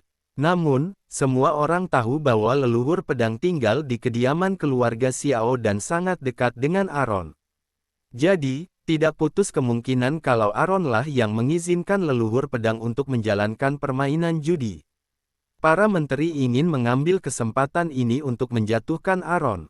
Namun, Tidak disangka kalau masalah ini tidak berhasil menjatuhkan Aaron. Mereka salah perhitungan. Setelah kejadian ini, para menteri sangat menyadari bahwa jauh lebih sulit bagi mereka untuk menemukan kesalahan Aaron daripada sebelumnya. Mereka makin sadar akan hal ini. Aaron bukan lagi orang yang bisa mereka injak dan tekan kapanpun mereka mau. Aaron yang saat ini sudah begitu kuat sehingga mereka tidak bisa berbuat apa-apa kepadanya. Masalah ini selesai, aula pun menjadi hening. Sesaat kemudian, Aaron berkata dengan samar, "Yang mulia, aku punya permintaan." Ini dia, giliran Aaron untuk bertindak. Kaisar mengangkat alisnya, melirik ke arah Aaron yang terlihat serius. Dia terbatuk, mencoba menahan tawanya dan bertanya dengan penasaran, "Oh, ada apa?" "Ini menyangkut Pangeran Kabupaten. Tadi malam, Pangeran Kabupaten datang ke kediaman keluarga Xiao. Aku ingin meminta saran dari Yang Mulia." Aaron berkata dengan ringan, Pangeran Kabupaten mengatakan bahwa, meskipun dia adalah seorang cendekiawan dari dinasti saat ini dan akan bergabung dengan dinasti sebagai pejabat di masa depan, tapi dibandingkan dengan itu, dia lebih memilih untuk menjadi pengajar di pustaka King Yuan. Mendengar kata-kata ini, aula dibuat gempar untuk sekali lagi. Ternyata kebenarannya memang seperti itu. Apakah Pangeran Kabupaten sudah gila? Bagaimana mungkin seorang cendekiawan tidak menjadi pejabat dan malah ingin menjadi pengajar? Berapa banyak orang yang hanya bisa bermimpi untuk bergabung dengan pemerintah. Namun, dia yang seorang cendekiawan, malah tidak ingin menjadi pejabat, tetapi ingin menjadi pengajar. Gila, dia pasti sudah gila. Secara teori, hal ini adalah kebebasan berdi. Namun, belum pernah terjadi sebelumnya seorang cendekiawan yang ingin menjadi pengajar. Jika berita ini sampai tersebar, pasti akan menimbulkan kekhawatiran besar. Oleh karena itu, hal ini harus dikatakan oleh Berdi sendiri di depan semua orang. Tidak hanya itu, dia harus memberikan alasan yang bisa diterima semua orang. Kaisar yang sudah mengetahui hal ini pun berpura-pura terkejut. "Oh, apakah ini benar?" Intinya, Kaisar tidak percaya dengan penuturan Aaron. Aaron berkata dengan penuh keyakinan, "Ya, kalau Yang Mulia tidak percaya, Yang Mulia bisa meminta Pangeran Kabupaten untuk datang dan menanyakannya secara langsung." Sekalipun tidak takut pada dunia, Aaron juga malas kalau harus tersandung masalah. Dia tidak akan berbohong kepada Kaisar di depan para menteri tentang hal ini. Jika dia ingin berbohong, dia akan berbohong secara pribadi. Kaisar kemudian memerintahkan, "Panggilkan Pangeran Kabupaten." Sebenarnya Aaron telah meminta Berdi menunggu di luar gerbang istana agar Kaisar dapat memanggilnya kapan saja. Karena itu, tidak lama kemudian Berdi datang dan muncul di depan semua orang. Setelah membungkuk hormat, Kaisar berkata dengan lirih, "Pangeran Kabupaten, aku dengar dari guru kekaisaran kalau kamu ingin menjadi pengajar." Berdi mengangguk, matanya yang gelap menatap Kaisar dengan tajam. Lalu, dia berkata dengan suara lirih, "Yang Mulia, itu benar." Mata Kaisar berbinar, lalu dia mengatakan, "Oh, kenapa?" Berdi berkata tanpa berpikir panjang, "Yang Mulia, aku ingin melakukan sesuatu yang berarti dan berkontribusi pada perkembangan dinasti Naemu. Ayah adalah pelajaran yang menyakitkan bagi dinasti Naemu. Untuk menjadi seorang pejabat, kita harus terlebih dahulu belajar menjadi seorang pribadi, seorang manusia. Memiliki bakat itu penting, tapi karakter lebih penting daripada bakat. Ini akan menjadi pengkhianatan bagi seorang anak untuk berbicara tentang ayahnya dengan cara seperti ini." Dalam konsep kuno, meskipun sang ayah memiliki banyak kesalahan, sang anak tidak boleh mengatakan keburukan barang sepatah kata pun tentang kesalahannya. Sekarang, untuk membuat kata-katanya lebih meyakinkan, Berdi berusaha keras untuk menggunakan Jason sebagai bahan pengajaran. Keberanian ini dikagumi oleh semua orang yang hadir, kecuali Aaron. Jika yang mengatakan ini adalah orang lain, orang-orang tua itu pasti akan mengambil kesempatan untuk menghajarnya. Namun, yang mengatakan ini adalah Berdi, putra Jason, yang juga merupakan kerabat kerajaan. Siapa yang berani mempermasalahkannya? Para orang tua itu hanya harus mendengarkan. Berdi juga mengatakan bahwa dia ingin menjadi pengajar karena dia ingin menghasilkan lebih banyak bakat berbudi luhur untuk dinasti Naemu. Ini juga merupakan cara untuk menebus apa yang telah dilakukan Jason pada dinasti Naemu dan membangun kebajikan untuk kediaman Wei. Itu adalah tingkat perhatian yang tinggi. Aaron sontak langsung memuji Berdi dalam hatinya. Aaron tidak mengajari Berdi untuk mengucapkan kata-kata itu. Kata-kata itu berasal dari hati Berdi sendiri. Tentu saja, itu adalah kata-kata dari hati yang digunakan untuk membodohi kaisar, para menteri dan rakyat. Dia tahu bahwa orang-orang kuno ini menyukai hal semacam ini.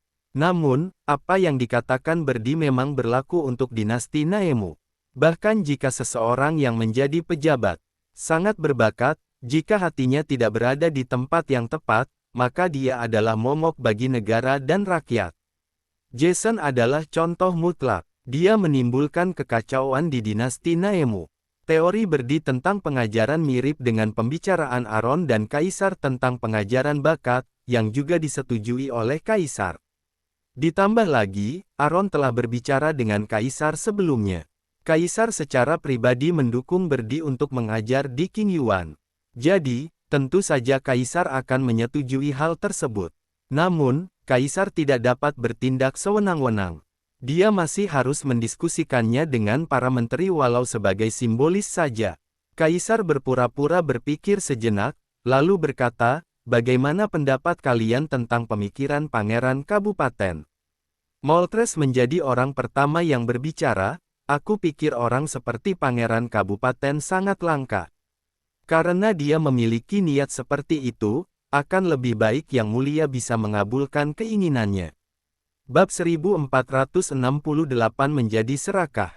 Kaisar tidak mengambil sikap dan kemudian bertanya, "Apa ada yang keberatan?" Para menteri saling memandang satu sama lain dan berkata, "Tidak. Terus terang saja, masalah ini adalah masalah pribadi Berdi, apa keberatan mereka?"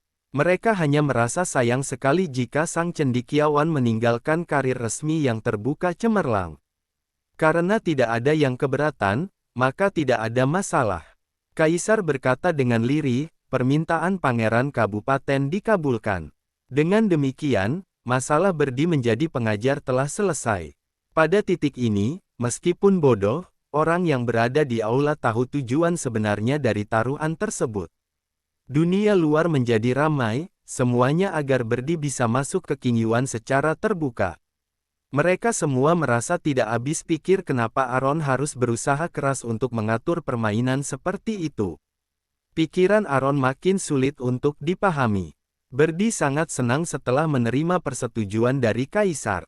Setelah berterima kasih kepada Kaisar, dia meninggalkan istana. Hari ini, Aaron datang ke pengadilan untuk tujuan ini. Sekarang, setelah tujuannya tercapai, dia mengikuti Berdi keluar dari istana.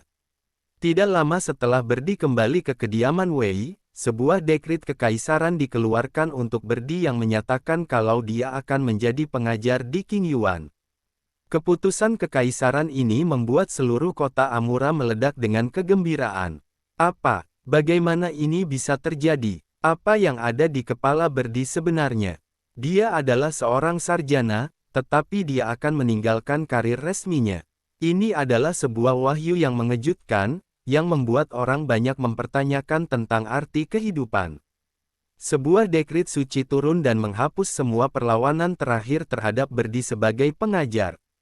Di sisi lain, rumah judi pun gempar. Ada yang senang, ada yang sedih. Mereka yang sedih benar-benar sedih dan terpuruk. Dekrit suci itu adalah hukuman mati bagi mereka yang bertaruh pada Berdi untuk bergabung dengan pemerintah. Permainan ini kemungkinannya masih 1:10. Hehe, berapa banyak orang yang sudah kehilangan uang mereka. Beberapa dari mereka yang tidak bisa menerima kekalahan pun mulai berkelahi dan mengancam kalau taruhan ini tidak masuk hitungan. Tidak ada yang namanya kebetulan di dunia ini. Taruhan tidak berlangsung lama sebelum keputusan kerajaan turun. Pasti ada seseorang yang mengetahui cerita di balik kejadian ini, lalu mencoba mendapatkan keuntungan dari mereka dengan membuat permainan untuk menjebak mereka. Aaron menduga bahwa, setelah dekrit kekaisaran turun, pasti akan ada orang yang tidak mau menerima kekalahan membuat masalah di rumah judi. Situasi pasti tidak akan bisa dikendalikan. Oleh karena itu, setelah dia keluar dari istana, dia langsung pergi ke rumah judi. Seperti yang dia duga, ketika dia tiba, sudah ada beberapa orang di rumah judi yang membuat keributan. Aaron dengan dingin memandang orang yang menyebabkan masalah, merasa kalau mereka cukup pintar. Namun, mereka hanyalah pecundang yang tidak bisa menerima kekalahan. Permainan dalam taruhan ini hanya ada dua pilihan. Mereka yang tidak beruntung, apa ini salah Aaron yang membuat permainan ini? Meskipun ada unsur campur tangan, tetapi ini bukan karena ingin menjebak mereka. Alasan kekacauan ini pasti karena ada yang membuat masalah. Mereka benar-benar menonton taruhan uang Sharon. Mereka tidak memikirkannya. Jika mereka tidak mengenal Aaron dengan baik, apakah mereka akan membuka permainan ini dan memasang taruhan seperti itu? Mereka terjebak dalam cara-cara lama. Pola pikir mereka yang keras kepala lah yang merugikan mereka. Mereka membuat kesalahan dengan mengukur berdi melalui mata mereka sendiri. Kesalahan itulah yang membuat mereka melakukan kesalahan demi kesalahan. Namun, Aaron mengizinkan leluhur pedang melakukan permainan ini bukan karena ingin mendapatkan uang dari mereka. Dia hanya ingin membangun momentum berdi. Selain itu, peluang 10-1 sangat tinggi. Oleh karena itu, Aaron mengumumkan bahwa karena jumlah peserta yang berlebihan dalam taruhan ini, orang-orang yang bertaruh pada berdi untuk bergabung dengan dinasti sebagai pejabat dalam taruhan ini tidak akan dihitung dan semua uang akan dikembalikan kepada mereka. Bagaimanapun juga, terjadi bencana di kota Amura belum lama ini. Membuat mereka kehilangan segalanya saat ini sama saja dengan mendorong mereka ke ambang kepunahan. Di saat yang sama, mereka yang tidak mampu menerima kekalahan diperingatkan untuk tidak datang ke rumah judi setelah itu. Mereka yang bertaruh pada berdi sebagai pengajar, taruhannya sah dan uang yang dihasilkan dibayarkan oleh rumah judi. Hasil ini akan menjadi hasil yang membahagiakan bagi semuanya. Sebagian besar orang berterima kasih kepada rumah judi. Namun, ada sekelompok kecil orang yang serakah, merasa kalau ini tidak adil. Rumah judi melakukan ini pasti karena mereka melakukan sesuatu yang curang. Jadi, beberapa orang ingin mengambil keuntungan dari situasi ini dan memeras rumah judi. Banyak orang langsung pergi setelah mengambil uang, tetapi hanya sekelompok kecil orang yang mengambil uang dan menolak untuk pergi, meminta rumah judi untuk memberikan kompensasi atas kerugian mereka. Setelah rumah judi menolak, mereka mulai menghancurkan barang-barang di rumah judi dengan sembrono. Pihak rumah judi tidak akan membiarkan mereka bersikap seenaknya dan melawan mereka saat itu juga. Jumlah orang yang ada di rumah judi tidak sebanyak para pengunjung yang datang.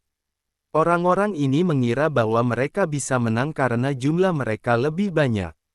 Namun, mereka tidak menyadari bahwa orang-orang rumah judi sangat gesit. Mereka tidak membutuhkan waktu lama untuk mengalahkan para pembuat onar ini. Pada saat ini, Aaron keluar dan berkata dengan suara dingin, "Ingat, jika ini terjadi lagi, tidak akan semudah hari ini." Keluar, suara Aaron terdengar dingin, membuat mereka yang mendengar gemetar. Mereka beranjak dengan susah payah, bahkan ada yang merangkak untuk pergi dari rumah judi. Melihat mereka benar-benar menghilang, Aaron memerintahkan, jika ada yang datang untuk membuat masalah, bunuh mereka. Kemudian, sosok Aaron menghilang dari rumah judi dalam sekejap. Begitu kembali ke kediaman keluarga Xiao, Sharon langsung mendekatinya dan berkata dengan raut wajah prihatin, "Bagaimana? Apa rumah judi mendapatkan untung besar?" Aaron mencari tempat duduk dan menceritakan kepada Sharon tentang apa yang terjadi di rumah judi. Setelah mendengar penjelasan Aaron, Sharon sangat terkejut. Aaron sangat menyukai uang. Ini adalah kesempatan yang bagus untuk menghasilkan uang, kenapa dia membiarkannya begitu saja? Tidak hanya itu, Aaron bahkan bersedia memberikan uang kepada mereka yang menang. Meskipun Sharon memahami pendekatan Aaron, tetapi ini benar-benar di luar dugaan Sharon. Aaron berkata dengan suara yang hanya bisa didengar oleh mereka berdua, "Aku sudah punya uang. Jangan lupa, aku punya tambang emas." Jumlah uang yang dibayarkan kepada orang yang bertaruh tidak ada apa-apanya bagi Aaron. Aaron tentu saja tidak lupa kalau dia memiliki bagian di tambang emas. Mana mungkin dia melupakannya? Ketika berbicara tentang tambang emas, Sharon teringat dengan Abela. Setelah berpisah selama beberapa bulan, Sharon sering menulis surat kepada Abela. Namun, suratnya tidak dibalas. Dia belum mendengar kabar dari Abela dan tidak tahu bagaimana kabarnya. Memikirkan junior yang lincah dan jenaka ini, wajah Sharon menunjukkan kelembutan. Aaron juga bukan orang yang polos, jadi bisa mengerti. Lalu, dia berkata, "Merindukan juniormu." Sharon mengangguk, lalu menjawab, "Aku belum mendengar kabar darinya sejak meninggalkannya di padang gurun terakhir kali. Aku tidak tahu dia ada di mana dan bagaimana keadaannya." Aaron menepuk pundak Sharon dan berkata, "Jangan khawatir. Dia sangat pintar, pasti baik-baik saja. Lain kali aku akan membantumu mencari tahu tentang keberadaannya." Sharon berkata, "Terima kasih." Aaron tersenyum tipis dan berkata, "Tidak perlu sungkan." Saat itu, terdengar transmisi suara ribuan mil dari Dragen, "Tuan Aaron, menurut laporan pengintai Gunung Kunlun, Sang Suci dan beberapa anggota gerbang miksi telah terlihat di wilayah barat kota Farem dan kota Tobar. Pergerakan mereka tidak menentu dan para pengintai tidak dapat mengikuti mereka dari dekat." Aaron yang mendengar itu berkata dengan samar berkata, "Aku mengerti. Hubungi aku lagi kalau ada perkembangan situasi." Dragen menjawab, "Ya, sepertinya Sang Suci menempatkan tugas untuk mengumpulkan makanan di daerah kota Farem dan kota Tobar." "Tidak apa-apa, biarkan saja mereka melakukannya. Setelah selesai, Aaron akan pergi ke sana dan memenuhi lumbung penyimpanannya." Memikirkan betapa marahnya Sang Suci saat itu membuat suasana hati Aaron menjadi lebih baik. Bab 1469 mengajarkan keterampilan medis. Memikirkan hal ini, sudut mulut Aaron secara tidak sengaja memperlihatkan senyuman tipis. Melihat hal ini, Sharon berkata dengan penasaran, "Ada apa?" Aaron mengangkat alis dan berkata, "Aku merasa lucu saat memikirkan guru besarmu dikalahkan." Begitu Sang Suci disebutkan, Sharon teringat sesuatu yang aneh, lalu berkata, "Aaron, Thomas tidak bersama dia. Dengan kekuatanmu, mustahil baginya untuk bisa melarikan diri." Sharon sangat paham kekuatan Sang Suci. Kemampuan medisnya bisa dikatakan luar biasa, tetapi kemampuan bela dirinya bukan tandingan Aaron. Aaron menatap Sharon dan berkata, "Apa ada sesuatu yang tidak kamu ketahui tentang dia?" Setelah menghabiskan begitu banyak waktu di Gunung Miksi, Sharon masih belum mengetahui bahwa gerbang Miksi diam-diam melakukan sesuatu dan membuat masalah. Sharon memikirkannya dan merasa kalau apa yang dikatakan Aaron memang benar. Dia mengangguk, lalu mengatakan, "Kamu benar. Memang ada banyak hal yang tidak dia ketahui tentang gerbang Miksi." Untung saja dia mengenal Aaron sebagai teman dari kampung halaman Lamusa dan keluar dari sarang serigala lebih awal. Jika tidak, dia pasti sudah diadu sampai mati oleh Sang Suci sebelum dia menyadarinya.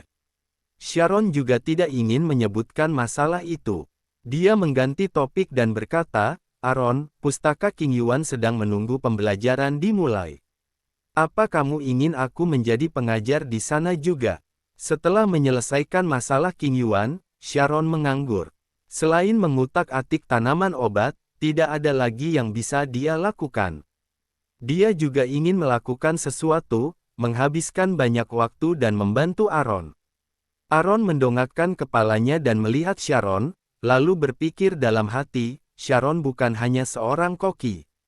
Dia juga seorang penyembuh yang hebat, terutama karena dia juga orang yang banyak akal yang mempelajari segala sesuatu dengan cepat. Akan sangat baik kalau dia bisa menjadi pengajar. Pada saat itu, Aaron tiba-tiba mendapat ide di benaknya. Dia menatap Sharon dengan mata berbinar, lalu berkata, bagaimana kalau kamu mengajari mereka pengobatan? Sepertinya tidak perlu mengajari memasak. Orang-orang kuno menyekolahkan anak-anak mereka karena mereka berharap anak-anak mereka menjadi sukses dan mendapat promosi. Mereka tidak tertarik untuk menjadi koki. Hal yang sama juga berlaku untuk masalah kedokteran. Belum lagi keterbelakangan perawatan medis kuno, yang hanya sedikit tabib yang tersedia. Ambil contoh dinasti Naemu. Meskipun hanya ada sedikit tabib di dinasti Naemu, mereka tidak mengajarkannya kepada yang lain. Dengan kata lain, mereka yang memiliki keterampilan medis biasanya hanya diwariskan kepada anggota keluarga mereka. Mereka tidak menerima murid dari dunia luar.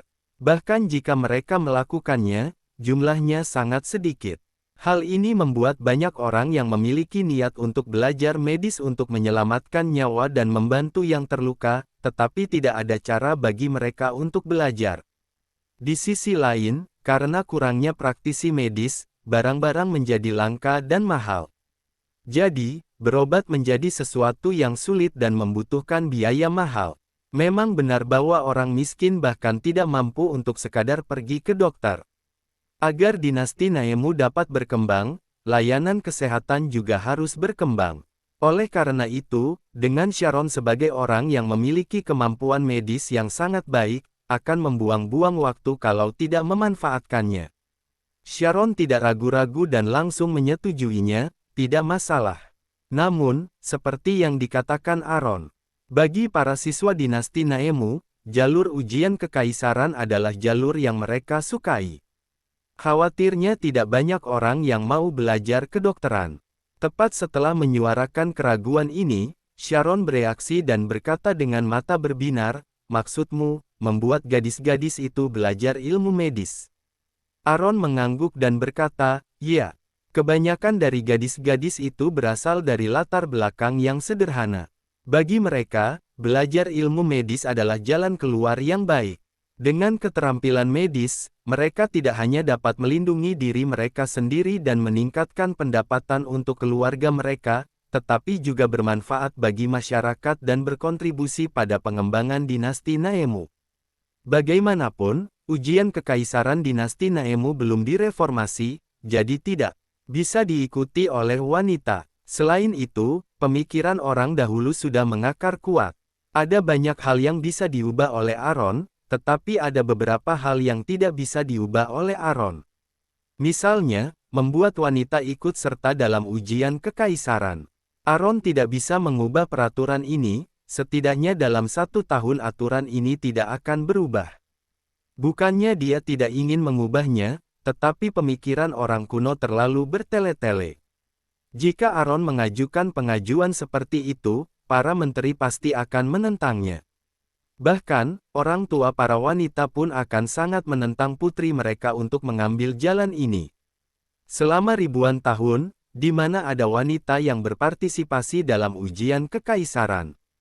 Seandainya anak perempuan mereka sendiri berpartisipasi dalam ujian kekaisaran dan gagal, mereka pasti akan ditertawakan. Tidak masuk akal ketika seorang wanita mencoba bersaing dengan pria untuk mendapatkan gelar. Pada saat itu, mana mungkin mereka masih bisa menahan rasa malu yang dirasakan. Mereka tidak mampu kehilangan wajah dan tidak akan berani mengambil risiko ini hanya demi gadis di keluarga mereka. Intinya, mereka tidak akan membiarkan gadis mereka keluar dan mempermalukan keluarga. Mereka tidak memiliki keberanian untuk mengambil langkah ini. Selain itu, zaman dahulu adalah masyarakat yang didominasi oleh laki-laki. Jika mereka membiarkan seorang wanita keluar dan mulai duduk bersama mereka, akan ada kemungkinan seorang wanita menginjak kepala mereka. Keluarga para bangsawan tidak akan pernah bisa menerimanya. Mengingat keadaan saat ini di dinasti Naemu, tampaknya ini bukan waktu yang tepat untuk membicarakan masalah peraturan itu. Jika bukan karena fakta bahwa Pustaka King Yuan memiliki banyak uang yang bisa didapatkan, jumlah murid perempuan yang dapat direkrut oleh Pustaka King Yuan mungkin hanya sedikit dan jarang. Oleh karena itu, tidak praktis untuk membiarkan gadis-gadis itu mengikuti dan belajar puisi dan yang lainnya. Sejauh yang mereka ketahui, Sudah cukup kalau gadis di keluarga mereka bisa menulis dan membaca. Namun, jika mereka bisa belajar kedokteran, itu akan jauh lebih berguna. Mengambil satu langkah mundur, bahkan jika suatu saat nanti mereka tidak bekerja di pusat kesehatan, mereka bisa menggunakan kemampuan itu untuk membantu diri mereka sendiri atau menyembuhkan anggota keluarga mereka. Ini adalah sesuatu yang sangat baik. Bukankah ini akan dengan mudah menyelesaikan masalah yang sudah mengakar selama ribuan tahun bagi dinasti Naemu? Jika dinasti Naemu ingin berkembang, mereka harus meningkatkan berbagai hal di berbagai aspek. Bagian perawatan dan medis tidak terkecuali. Sharon mengangguk, lalu berkata, belajar ilmu medis adalah jalan keluar yang baik. Tentu saja, setiap orang memiliki cita-cita masing-masing. Mereka juga memiliki kualifikasi yang berbeda. Tidak semua gadis muda ingin belajar kedokteran dan cocok untuk bidang itu.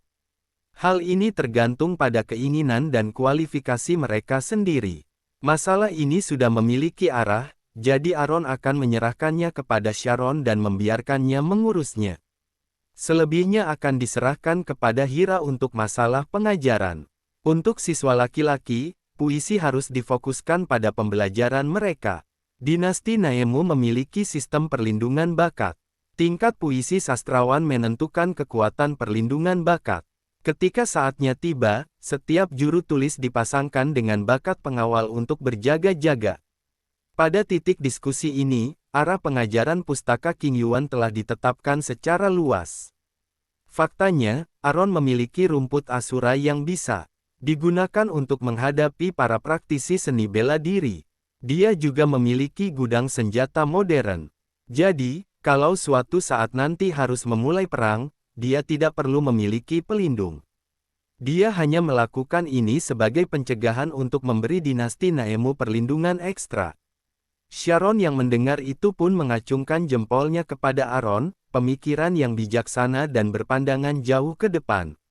Aaron tersenyum ringan dan berkata, seperti yang kamu katakan. Karena ini adalah kehendak Tuhan untuk datang ke ruang dan waktu ini, maka Tuhanlah yang ingin kita melakukan sesuatu untuk tempat ini. Jika kita ingin melakukan sesuatu, lebih baik lakukan sesuatu yang sensasional dan mengejutkan. Hahaha, keduanya saling memandang dan tertawa. Keduanya tertawa selama beberapa saat sebelum berhenti. Lalu, Sharon berkata, apa ada tanda-tanda dari hilangnya Ibu Suri? Saingan yang sangat tersembunyi yang mungkin bersembunyi di kota Amura adalah bahaya bagi siapapun. Selama orang ini belum ditemukan, hati Sharon tidak akan tenang. Dia khawatir orang ini akan mendatangi kediaman keluarga Xiao.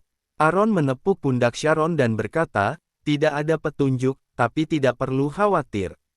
Selama dia berani menyentuh kediaman keluarga Xiao, aku akan menghancurkannya hingga berkeping-keping. Dia tidak bisa membiarkan tragedi itu terulang kembali di kediaman keluarga Xiao.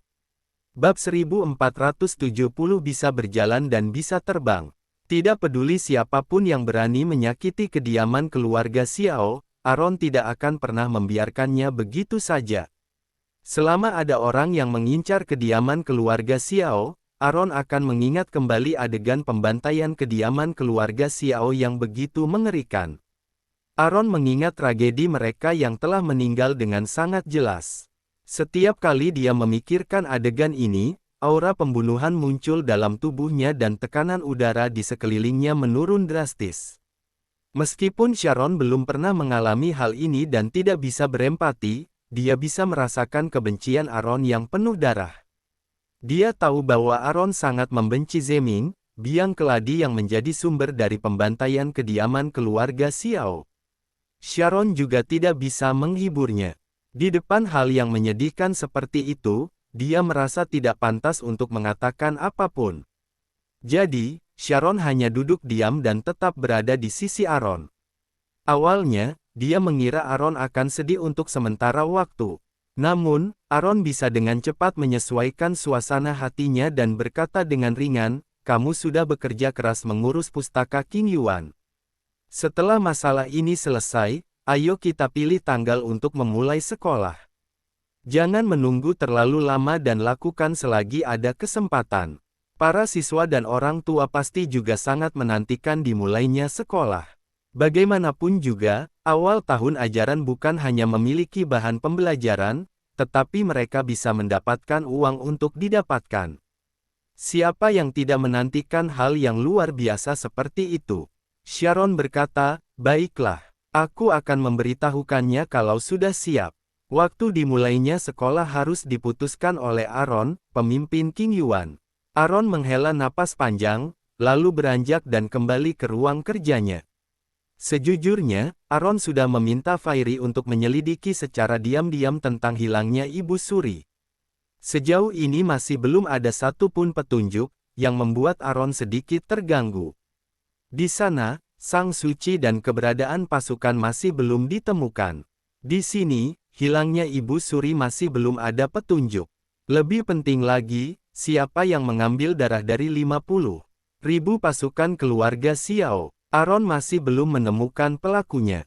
Semua hal ini bertumpuk dan membuat Aaron merasa seperti berada dalam kabut. Aaron merasa bahwa hilangnya Ibu Suri ditujukan kepada Kaisar atau Aaron. Namun, entah siapa yang memainkan permainan besar ini.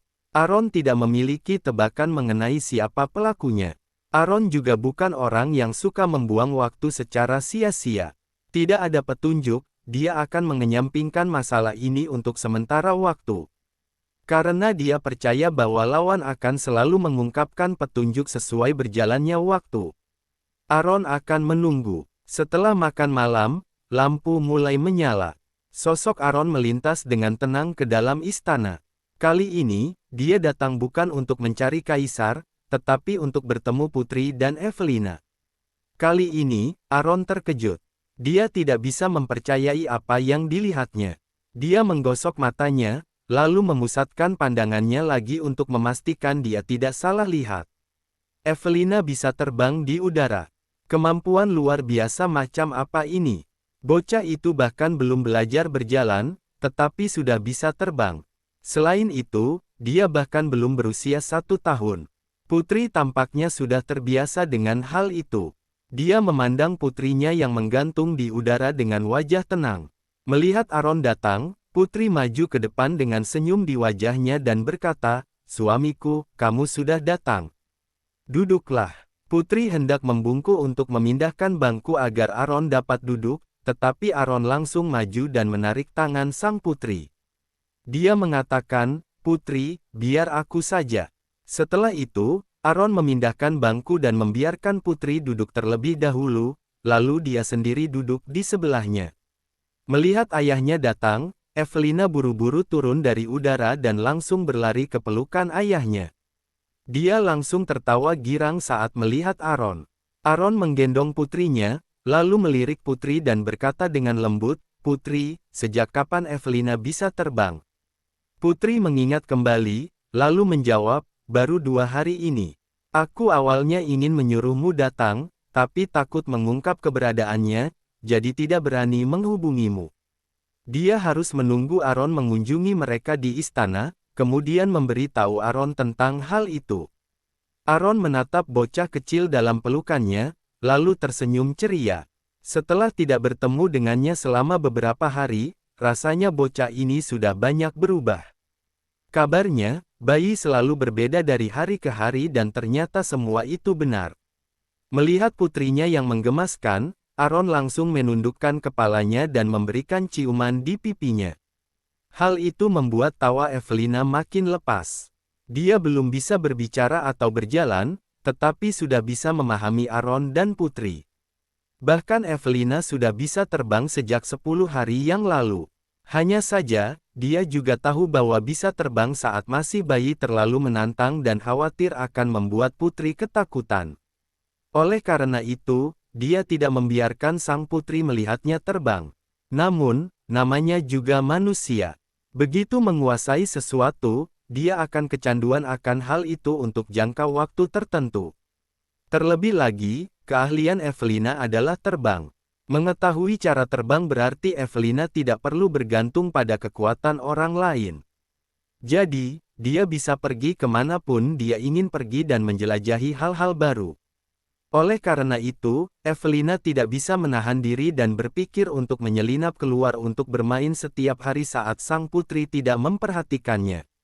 Dia memang melakukannya. Kalau berjalan di tepi sungai, tidak mungkin sepatu yang kita kenakan tidak basah. Cepat atau lambat, putri akan menyadari kalau dia sering menyelinap keluar. 2 hari yang lalu, saat Evelina ingin keluar, dia sudah ketahuan oleh putri sebelum bisa terbang. Pada saat itu, putri benar-benar tertegun.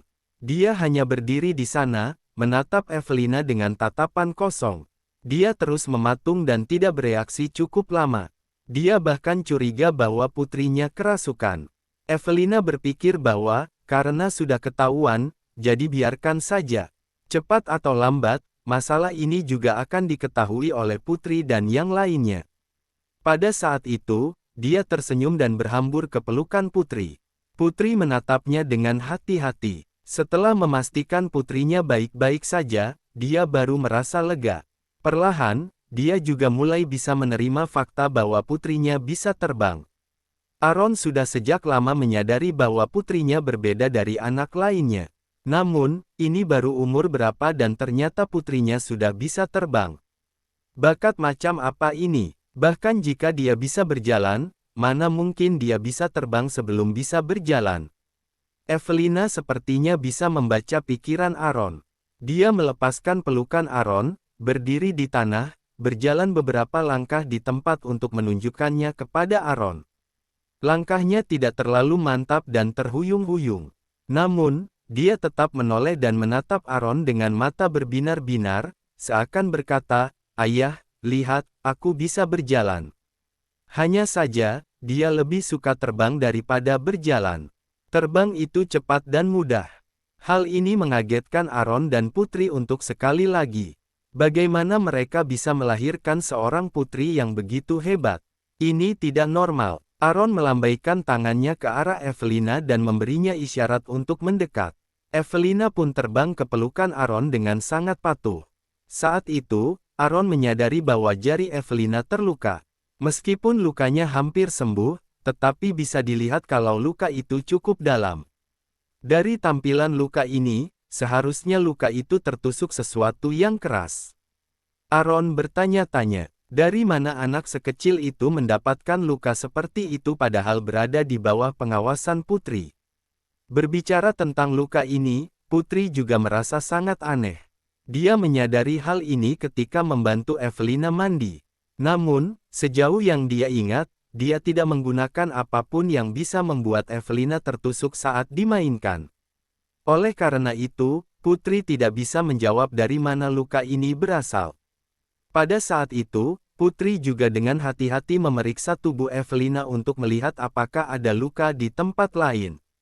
Bersambung ke bab 1471. Terima kasih.